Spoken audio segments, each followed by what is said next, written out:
Mute.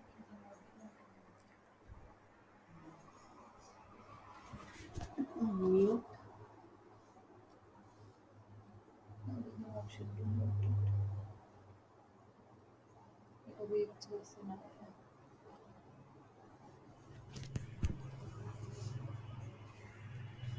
Call her out.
I'm hoping I'm audible. That is the important thing. Um,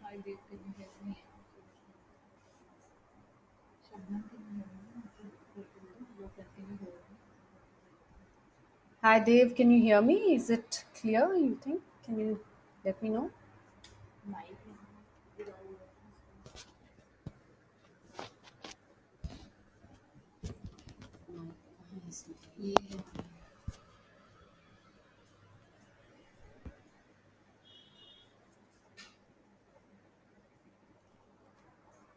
Ask Shabnam.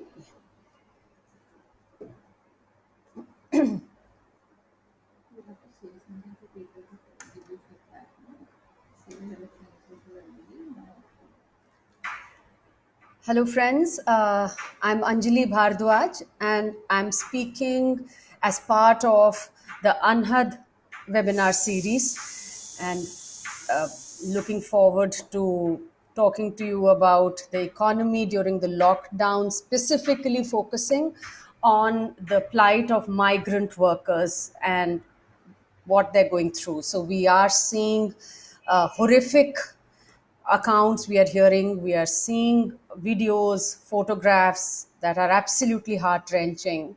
But to talk some more about it, to analyze, to see what can be done during this crisis, we'll discuss it. We'll start in a couple of minutes, just waiting for a few more people to join in, and then we can start.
So there are 90% of India's workforce is in the unorganized sector, works in the unorganized sector. It's a huge proportion of our workforce that is in the unorganized sector. Uh, in Parliament, the government responded in March 2020 to a question to say that more than 10 crore migrant workers were in the country who migrate in search of jobs, who are looking for employment opportunities, and therefore leave their homes, leave their villages, shift either within the state somewhere else in search of jobs or in a different state. So we are talking about 90% of India's workforce being in the unorganized sector, and we must recognize that in the unorganized sector we don't have those kind of job securities which we have in the organized sector. The kind of facilities, the kind of insurance and so on that comes with working in the organized sector is missing for 90% of the workforce in India, essentially. And if you look at migrant workers, there are more than 10 crore, and according to estimates, even 10 crore is not an adequate number. Their numbers are much larger. Now, when the lockdown was announced by the Prime Minister, India wasn't the first country to be hit by the pandemic. We knew from the first week of January onwards, there were news reports of what was happening in China. Eventually, we had reports of what were happening in different countries before India announced the lockdown in the last week of March. So, at the very least, we had about a month and a half or 2 months to anticipate the kind of response that we might have to go into, that we might have to go into a lockdown. But when the lockdown was announced, it was very clear that little thinking, if at all any, had been done about the plight of our workers. The 90% workforce, which was in the unorganized sector, or the more than 10 crore migrant workers who are out of their homes, out of their villages, their habitat, just to look for work. So, when the lockdown was announced, at that time, what would have been a reasonable expectation was that the central government would have sat over the month, 2 months before that, with state governments, come up with a plan of action, come up with policy decisions to mitigate the problems, the hardships, and the disaster that would strike, that was obviously going to strike when the lockdown was announced. So, when the Prime Minister decided to finally come on our television screens and announce the lockdown for 21 days, 3 weeks, one had hoped that simultaneously there would be announcement of very, very strong measures to take care of the problems that obviously India's people, workers, labor force would have faced. So I would say that what has happened since the lockdown was announced could not have come as a surprise to policymakers. It certainly didn't come as a surprise to many of us across the country who knew that the moment people can't step out of their houses and there is a lockdown on all economic activity, people are going to lose their jobs. They don't have job security. People working on the streets as vendors, people at the labor chalk that we take for granted, people working at construction sites, people who are all over running the economy for us everywhere in cities, in towns. There might be large metros, but certainly other places and other towns as well. We knew that if a lockdown happens, it would immediately mean cessation of any kind of economic activity and employment generation opportunity for them. But what unfolded after the lockdown was announced was really absolutely a humanitarian crisis, which, to my mind, emanates largely from the fact that the government did not come out with an economic package which would address the needs of these people who are the most vulnerable. So if we look at migrant workers, what do a lot of them work as? Most of them, I would say, work as daily wagers. So they're looking for work. There might be carpenters, there might be electricians, there might be domestic help, there might be people who are working at construction sites. And all of these people lost their jobs, lost their income streams the moment the lockdown was announced. And these are people who typically get minimum wages. And that also we know is not always happening, because there is a tendency to exploit. The supply is more sometimes than the demand. And minimum wages is at best what a lot of them get. So with minimum wages, this profile of these people essentially is that they come to the cities, migrant workers, either with their immediate family and leaving their extended families back home. So they have to support themselves and their immediate families in the cities, and they have to send a little bit of money back home for their parents, aged parents who might not have come with them. Many of them come alone, and they come here and they give money for whatever, they pay money for whatever they're consuming, but send the rest of it back home for their immediate and extended families. So when migrant workers get out of job, it's not just those people who are affected, it's their families, the extended network that gets impacted. And already these people are living hand to mouth. So with minimum wages, at best they can pay their rent, get 2 square meals a day, send some money home, and savings are nothing or absolutely minuscule. So it is to be expected that within a few days of a lockdown, economic cessation of activity, all their savings are used up.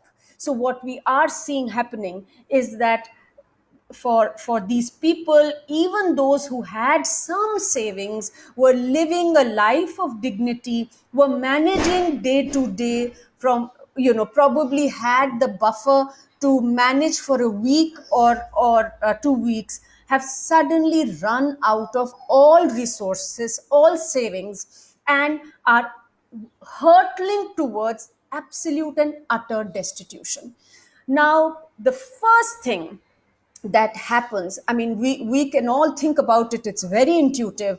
The first thing that happens is that if somebody who is living in the city for a short period of time, it could go up to a year or 2 years or a couple of years as well, but they don't have their own dwellings. They typically live on rent. Now, if you look at a place like Delhi, rents are, even for jhuggis, are anywhere between 2 to 3,000 rupees a month. So that is a large part of their expenditure, which they need to make sure they have money for to pay every month.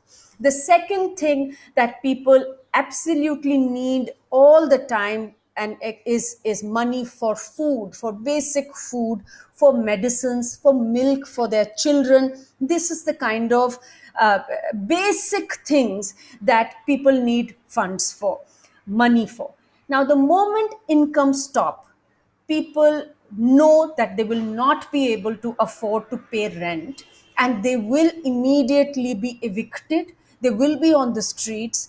And the response that we saw when the lockdown was announced, of large number of migrants walking back, those pictures that we witnessed across the country of people thronging the bus stations, railway stations, and if they didn't get any transport, when all transportation was stopped, they started walking hundreds of kilometers back to their villages.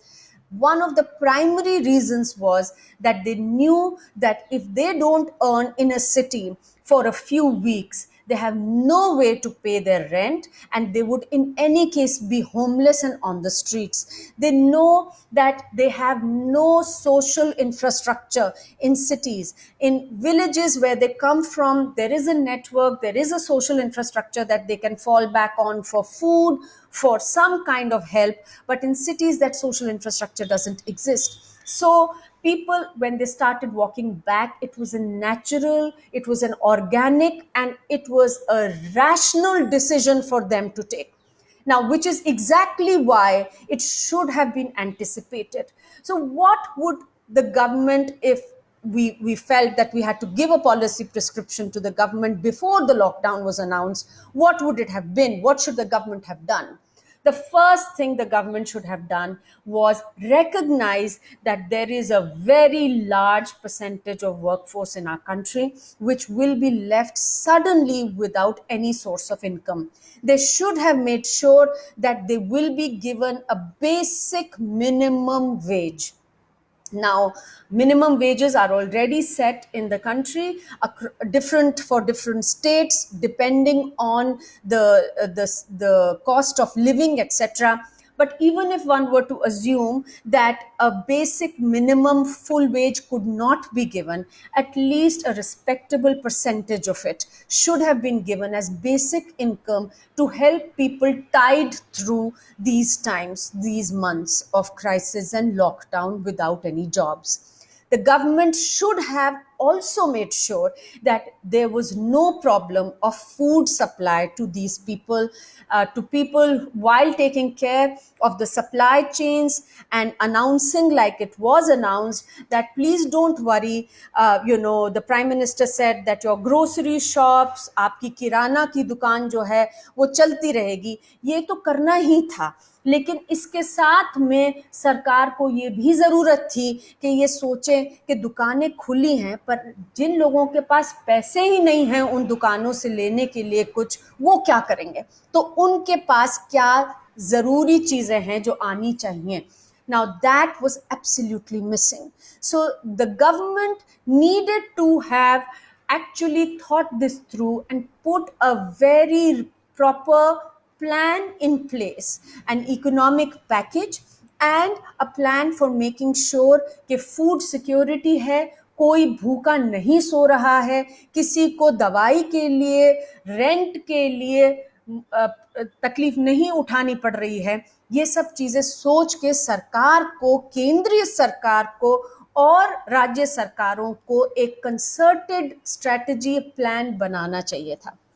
अब हमारे देश में disaster management act है, तो ऐसा नहीं है कि डिजास्टर्स नहीं होते देश में. In many ways this COVID-19, the coronavirus outbreak and the whole problems that have come with it, हम इसको डिजास्टर के रूप में देख सकते हैं.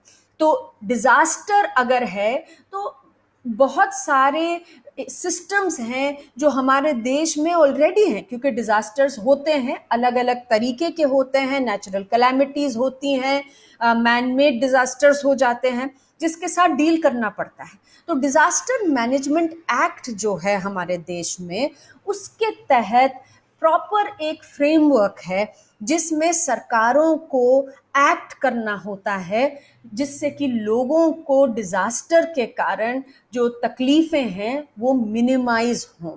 ये कोई नहीं कहता, ये सब समझते हैं कि अगर डिजास्टर है, जैसे कि अभी COVID-19 को फैलने से रोकने के लिए जो हमें चीजें करनी पड़ रही हैं, उससे कि इकोनॉमिक भी एक बहुत बड़ी आपदा आ गई है.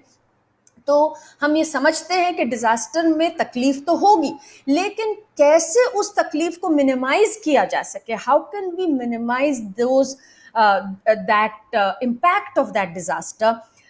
For that there is a proper framework. उस फ्रेमवर्क के अंदर हमारे फेडरल स्ट्रक्चर को ध्यान में रखते हुए एक पूरा सेटअप है, सेंट्रल गवर्नमेंट के लेवल पर, स्टेट गवर्नमेंट के लेवल पर और जिला लेवल पर भी. So at all different levels, there is a responsibility that has to be taken. There are structures that have been set up under the Disaster Management Act, which have to be activated the moment there is a disaster. So for example, executive committees हैं national, state और zilla level पर. Similarly, there are advisory bodies for the central government, for the state government, for the local governments.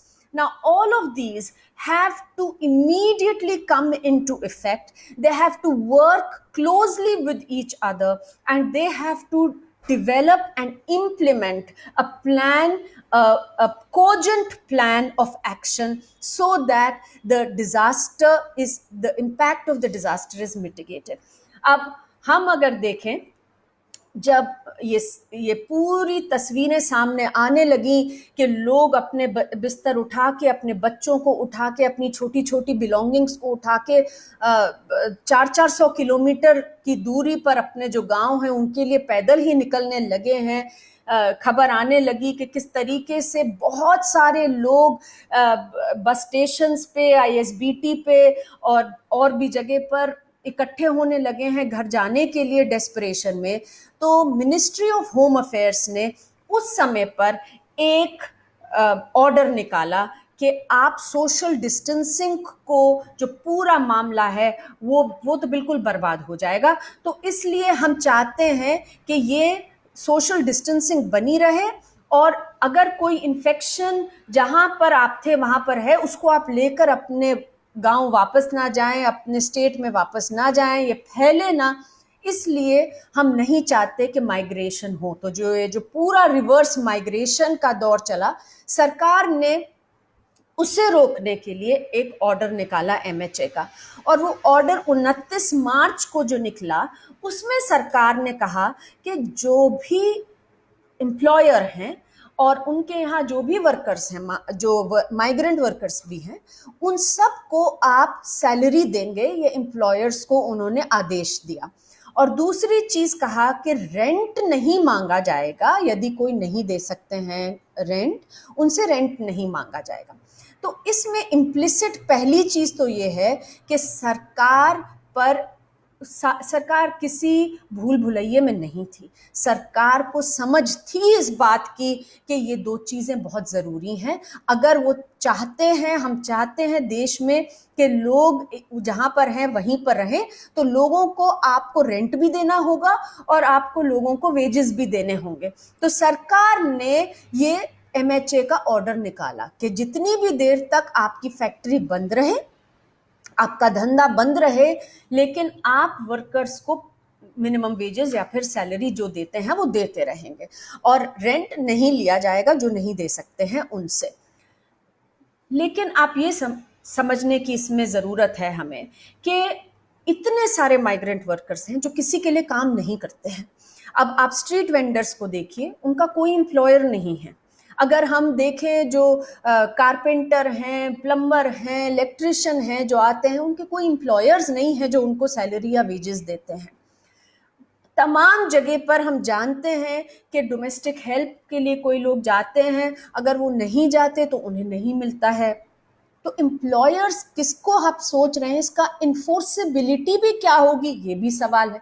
तो पहली चीज तो बहुत large percentage of migrant workers self employed हैं, उनका कोई एम्प्लॉयर नहीं है. तो ये जो एमएचए का जो सर्क्यूलर निकला, ऑर्डर निकला, वो बेकार है उनके लिए, क्योंकि उन्हें कोई फायदा नहीं होता है इससे सेल्फ एम्प्लॉयड होने के कारण.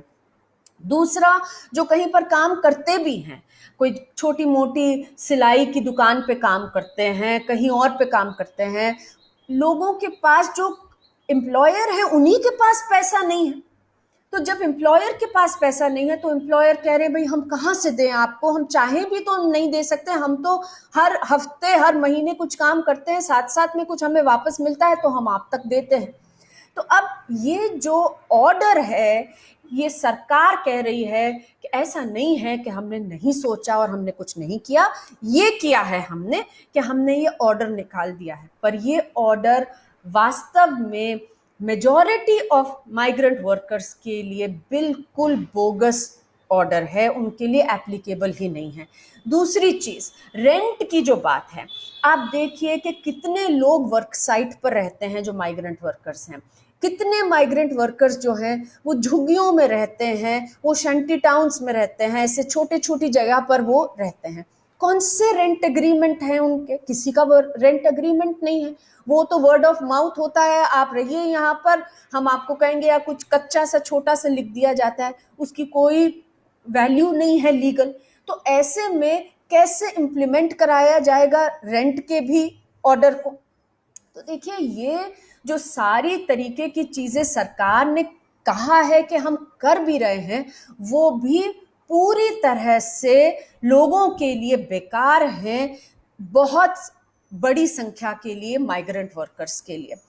फिर सरकार कहती है, एक सुप्रीम कोर्ट में केस भी जारी किया गया कि आप माइग्रेंट वर्कर्स को उनका ख्याल रखने के लिए हमारे देश में, क्योंकि ऐसा तो नहीं है कि वो कह रहे हैं हम काम नहीं करेंगे, हम काम नहीं करना चाहते, देश को जरूरत है कि वो घर पे बैठे, तो देश को उनके लिए कुछ करना होगा।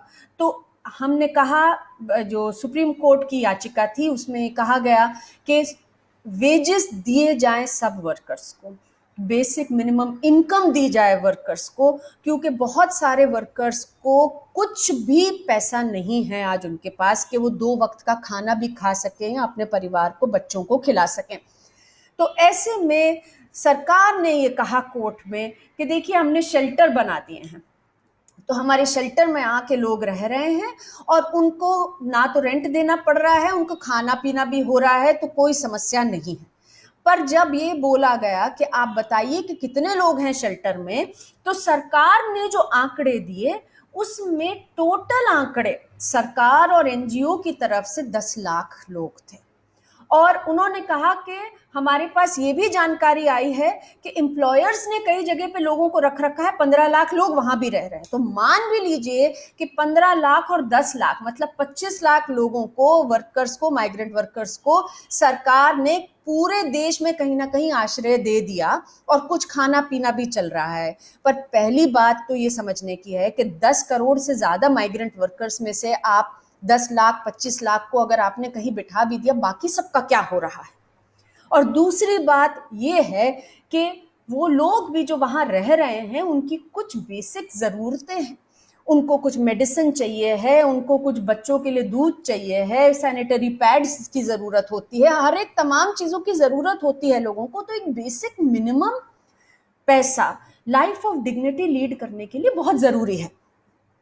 और वो हमने देखा कि अनफॉर्चुनेटली सरकार अड़ी रही और सुप्रीम कोर्ट के अंदर उस याचिका को अब डिसमिस कर दिया गया है, ये कहकर के सरकार कर रही है, कोशिश कर रही है सरकार, और इन लोग ये सब चीजें समझ में आ रही हैं, अगर किसी को कुछ तकलीफ है तो हेल्पलाइन पे फोन कर दे सरकार।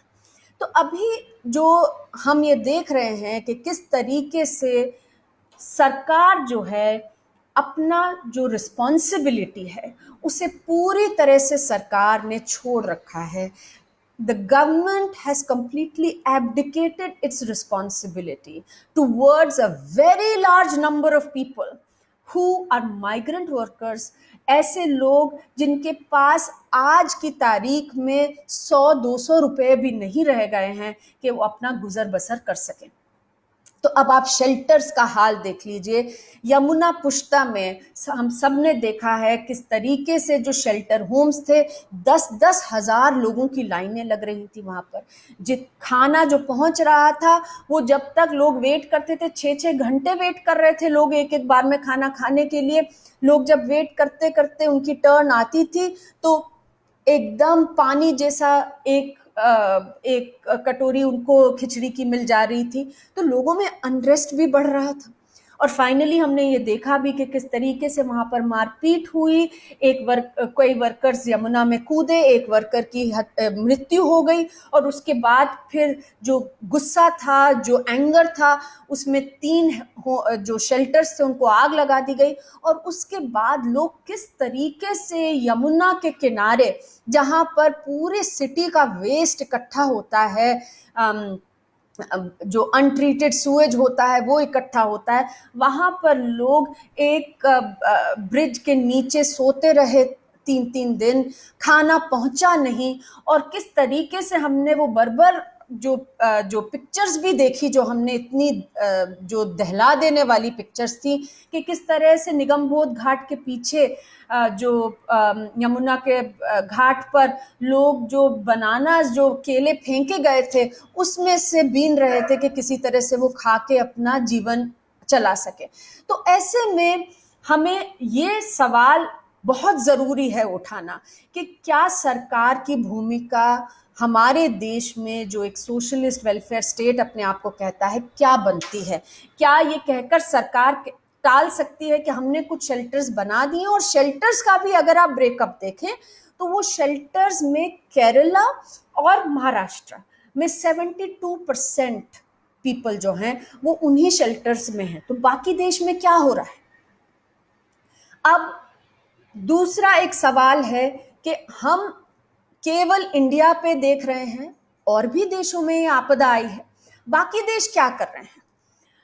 इंडिया में जो निर्मला सीतारमन जी, जो हमारी फाइनेंस मिनिस्टर हैं, उन्होंने जब आके फाइनली इकोनॉमिक पैकेज अनाउंस भी किया था, 1.7 करोड़ जो लाख करोड़ का उन्होंने अनाउंस किया। बोला गया कि बहुत बड़ा पैकेज है। देखा जाए तो वो 1% ऑफ इंडिया जीडीपी है। तो 1% हमारे जीडीपी का सरकार ने उस पर लगाया। उसमें भी जब अध्ययन किया गया है तो उसको देखा गया है, तो उसमें समझ में आ रही है कि बहुत सारा तो ऐसा था जो ऑलरेडी लोगों के वेलफेयर के लिए खर्च होना ही था, उसको उसमें डाल दिया गया। फ्रंट लोडिंग कर दी गई पेमेंट्स की। कुछ बीओसीडब्ल्यू टाइप के जो कंस्ट्रक्शन वर्कर्स के लिए थे वो इसमें ऐड कर दिए गए। अब 1.7 लाख करोड़ जो हैं, लेस और around 1% of our GDP Bharat देश ने लगाया है।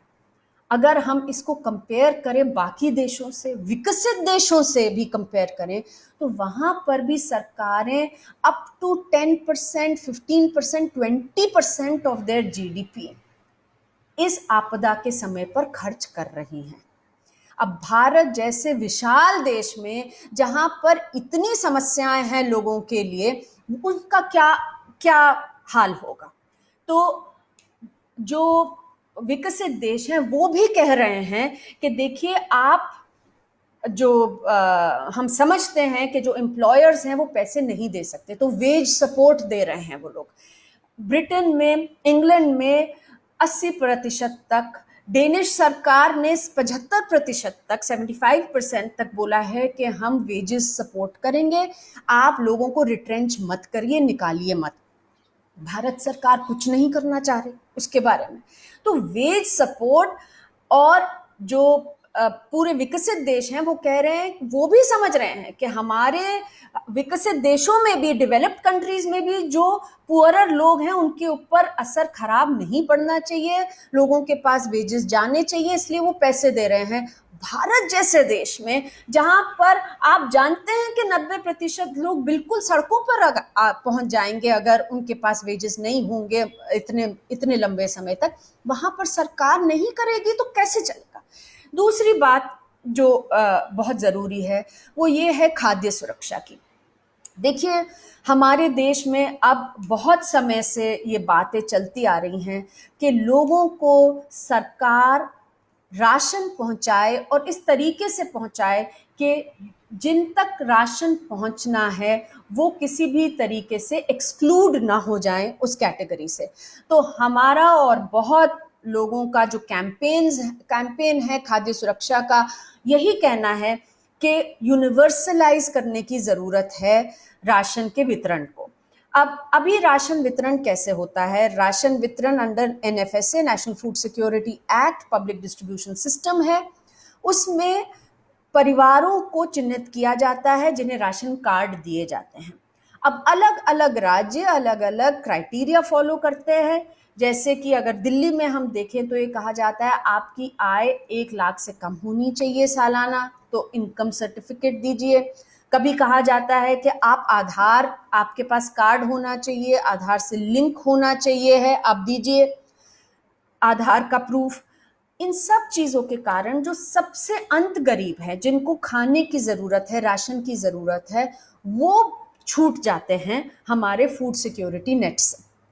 अब अभी तक ये एक बड़ी समस्या थी, स्टारवेशन डेथ्स भी हो रही थी। पैंडेमिक आने से पहले, ये लॉकडाउन होने से पहले भी पिछले 5 साल में हमने देखा है कि किस तरह से 50 से ज़्यादा मौतें हुई क्योंकि लोगों को राशन नहीं पहुंच रहा था और भूख से लोगों की मौत हो गई।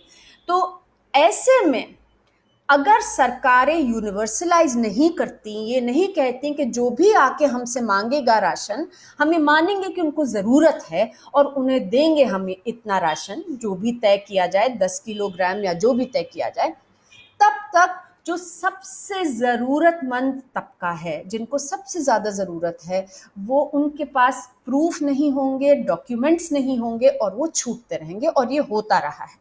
अब एकदम से ये क्राइसिस आया है।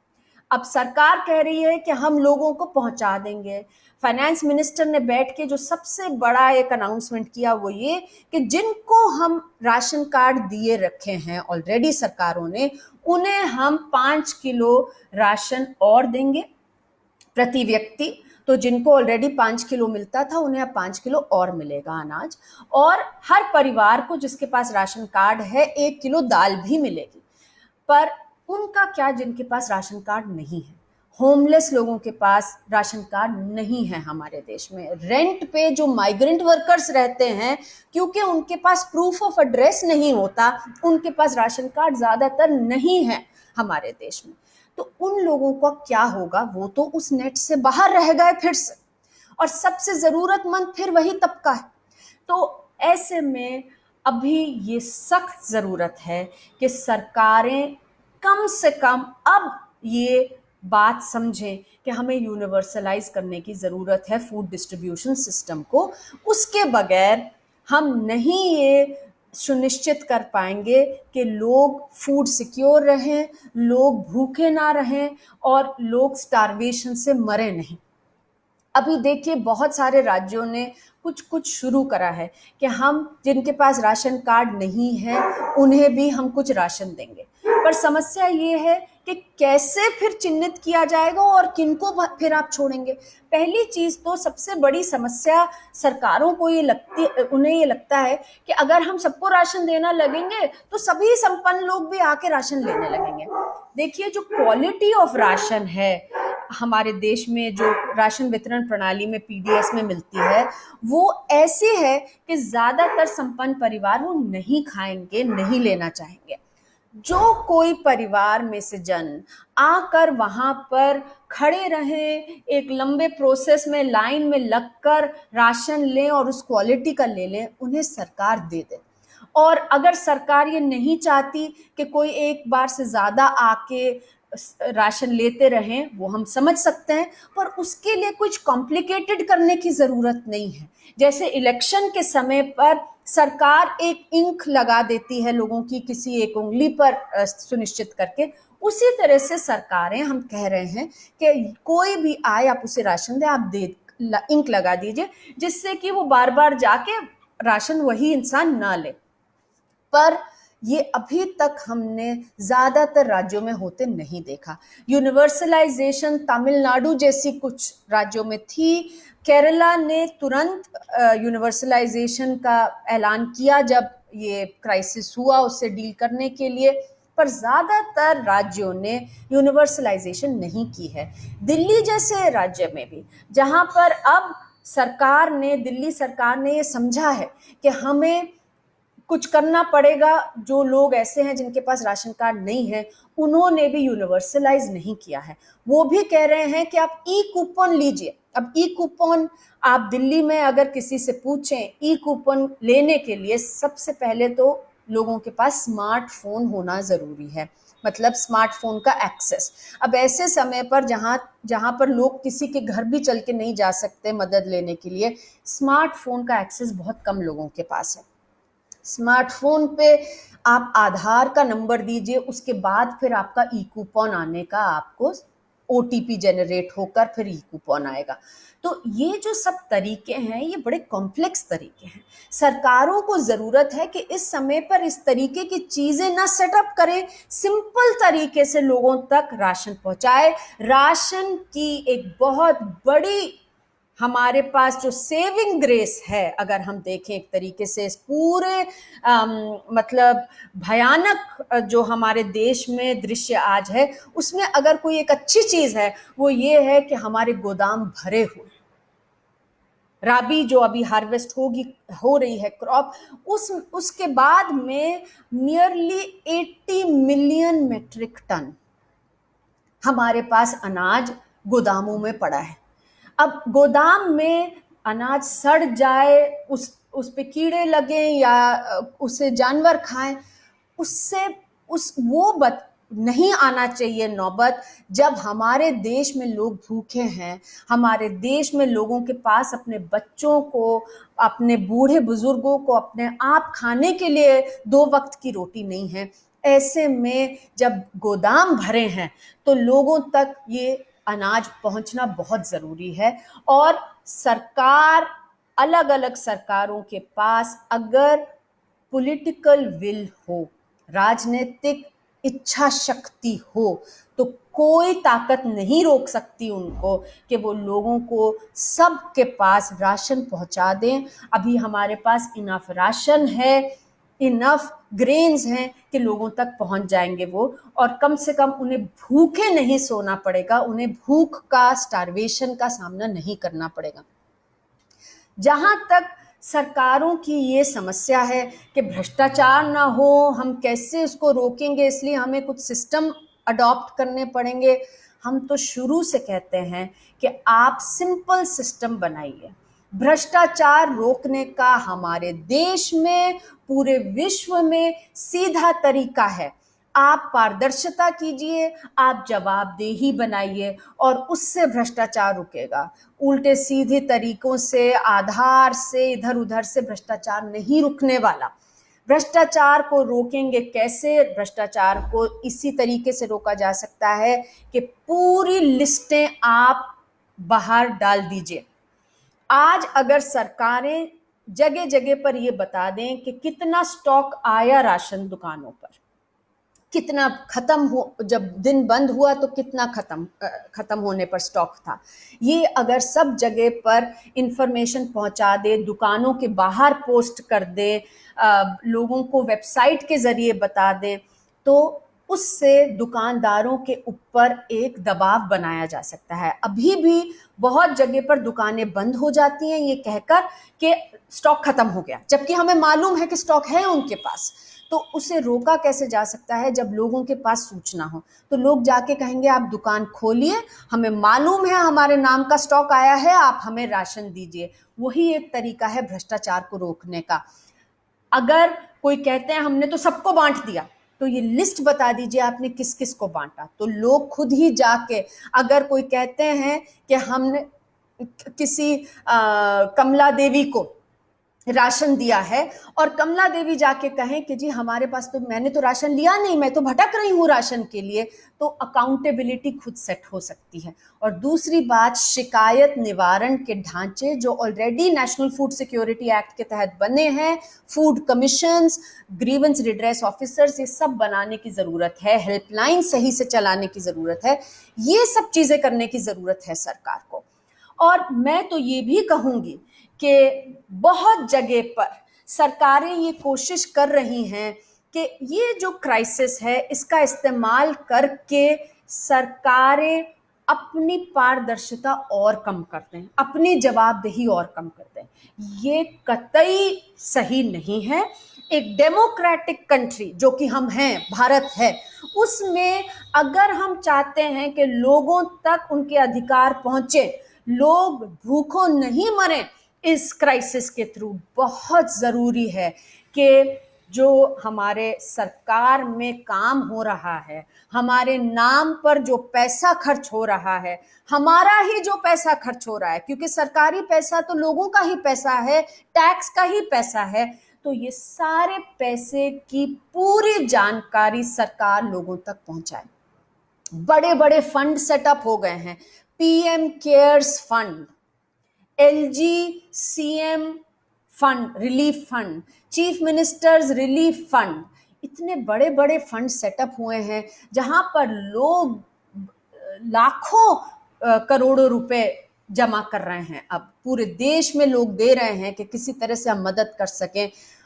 वो सारे फंड्स कैसे खर्च हो रहे हैं, कहाँ से पैसा आ रहा है, कैसे खर्च हो रहे हैं, अगर नहीं मालूम पड़ेगा लोगों को तो हम ये समझ लें कि किसी भी तरीके से वो पैसा लोगों तक नहीं पहुंचेगा। ऐसा पैसा जब हम पहले भी देख चुके हैं, जब सरकारें पारदर्शिता से काम नहीं करती हैं, अगर सरकारें लोगों को बताकर पूरी जानकारी के साथ काम नहीं करती तो घपला होने लगता है, अलग अलग लेवल पर घपला होने लगता है।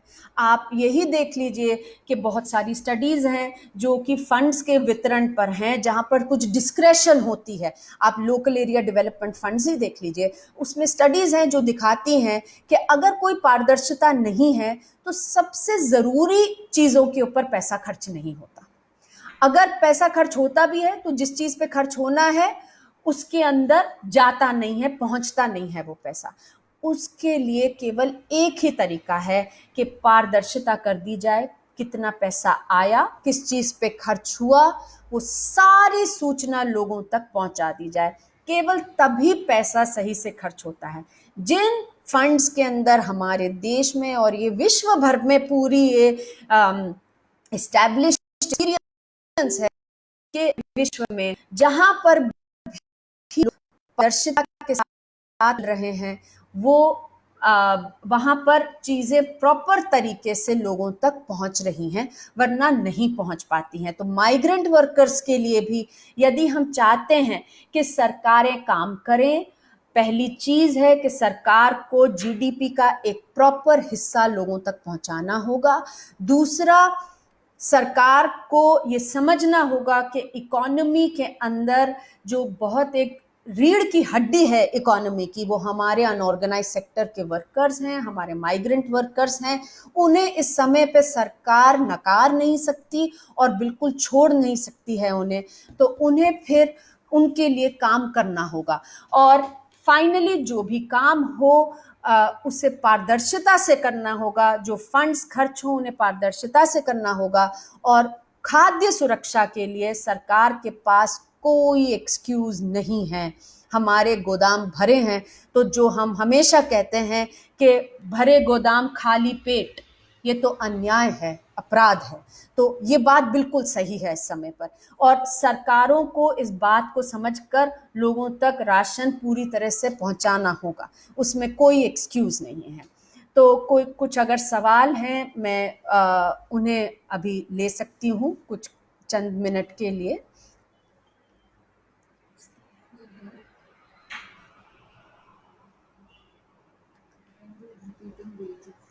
यदि किसी के कुछ सवाल हों आप।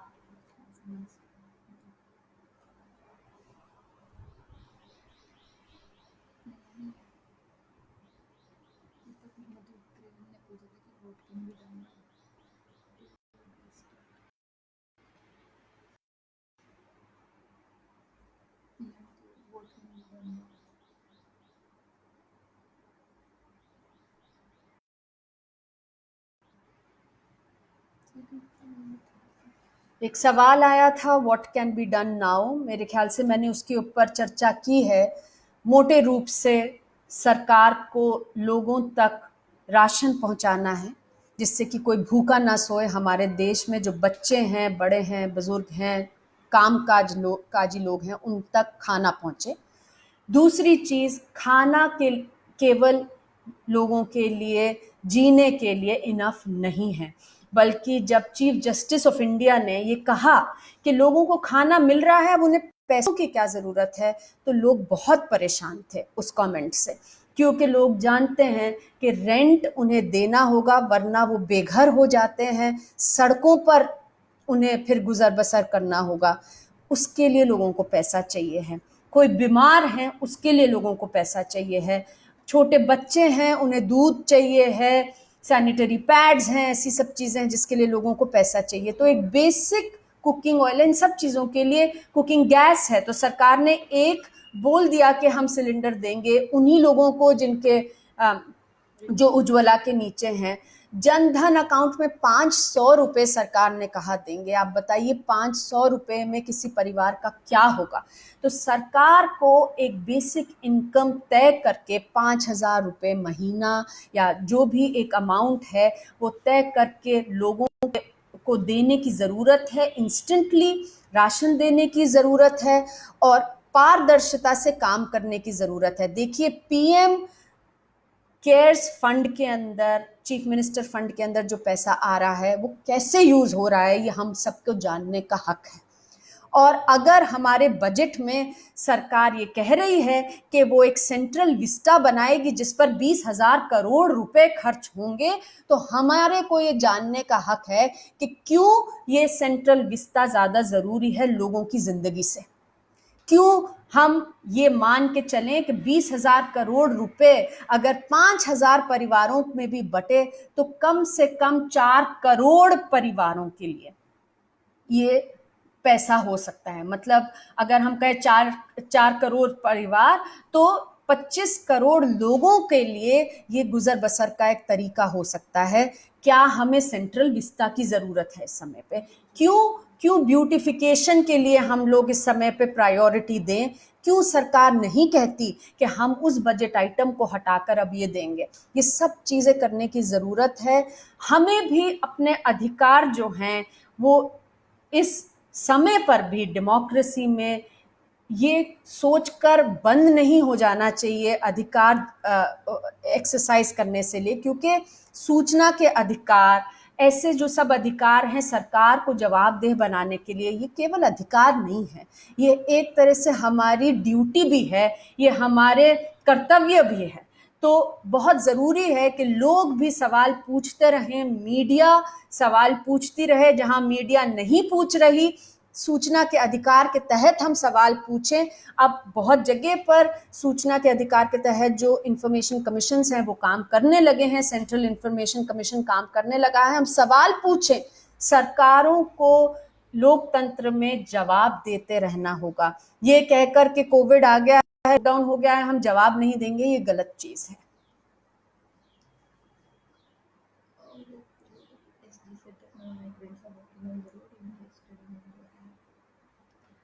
जहां तक सवाल है कि क्या नॉन माइग्रेंट जो माइग्रेंट वर्कर्स हैं वो अब तो सड़कों पर हैं ही नहीं, बल्कि ऐसा कहा भी गया, सॉलिसिटर जनरल ने कहा ये बात सुप्रीम कोर्ट को, पर हम लगातार रिपोर्ट्स देख रहे हैं, अब भी रिपोर्ट्स देख रहे हैं हम, जहां पर माइग्रेंट वर्कर्स निकलकर फिर बाहर आ रहे हैं क्योंकि उनके पास कोई साधन नहीं है। 3 हफ्ते के लॉकडाउन के बाद अब 3 हफ्ते का लॉकडाउन और बताएंगे बगैर उन्हें कुछ दिए हुए, बगैर उनकी ज़रूरतों का ध्यान रखे हुए। तो लोगों को कितनी देर तक हम सोच सकते हैं कि पुलिस से ही डरा कर अंदर बिठाया जा सकता है? तो सरकारों को ये समझना है कि ये कोई लग्जरी नहीं है, ये बेसिक रिक्वायरमेंट है हमारे देश में, हमारी डेमोक्रेसी में, कि इन सब लोगों को बेसिक इनकम और खाना पहुंचाया जाए, जिससे कि वो अपनी जिंदगी गुजर बसर कर सके, सर्वाइवल कर सके और एक लाइफ ऑफ बेसिक डिग्निटी जी सके इस वायरस के थ्रू भी।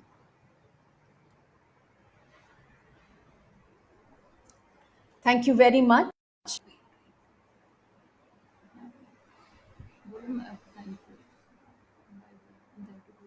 Thank you for joining.